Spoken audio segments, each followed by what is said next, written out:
রাত জাগলে মেয়েদের hormonal imbalance হয়। বারবার বলতেছি ছেলেদেরও হরমোনাল ইমব্যালেন্স, মেয়েদেরও হরমোনাল ইমব্যালেন্স। এই যে এখন এত বেশি ইনফার্টিলিটি রোগী পাচ্ছি, মেয়েরা বিয়ের পর বাচ্চা ধারণ করতে পারতেছে না, বন্ধ হয়ে যাচ্ছে, এর অন্যতম একটি মূল কারণ হচ্ছে রাত জাগা, সাথে fast food, fatty food, sugar জাতীয় খাবার খাওয়া।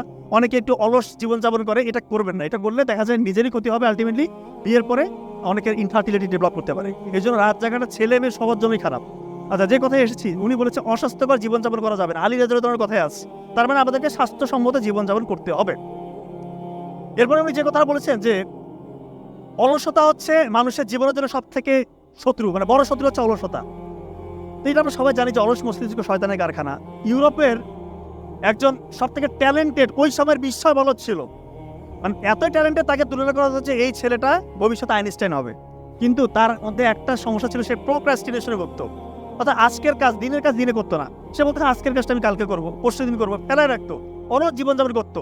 রাতে দেখা যাচ্ছে ঘুমটা আগে ঘুমাচ্ছে না, ভোরবেলা পর্যন্ত সে জেগে আছে, দিনের রুটিনটা ফলো করতেছে না। সে এক কথায় অলস জীবনযাপন করতো।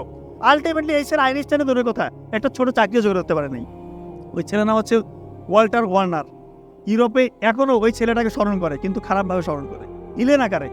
এত মেধা থাকা সত্ত্বেও সে একটা চাকরি জোগাড় করতে পারেনি। কারণ কি? সে পরিশ্রমী ছিল না, সে অলস জীবনযাপন করছে। আমাদের বেশিরভাগ ছেলেমেয়েরা সময়ের গুরুত্ব দেয় না ভাই। পৃথিবীতে এমন কেউ নাই যে সফল হয়েছে দুনিয়াতে আপনারা যাদের নাম উচ্চারণ করেন, যাদেরকে স্মরণ করেন, এমন কেউ নাই যে সময়ের মূল্য দেয়নি। অযথা সময় নষ্ট করবেন না। আনইউজুয়াল ফ্রেন্ডদের সাথে মিশবেন না। আপনি 5 জনের সাথে মিশতেছেন, ওই 5 জনের গড়পড়তা হচ্ছে আপনি। আপনি যাদের সাথে মিশেন তাদের গড়পড়তা হচ্ছে আপনি। আপনি হয়তো খুব হাই অ্যাম্বিশন রাখেন যে আমি বিশেষ কাটার হবো বা উদ্ভাবক হবো, কিন্তু আপনি যার সাথে ঘুরতেছেন ওর কোনো মানে দেখা যায় যে কোনো ভীষণই নাই।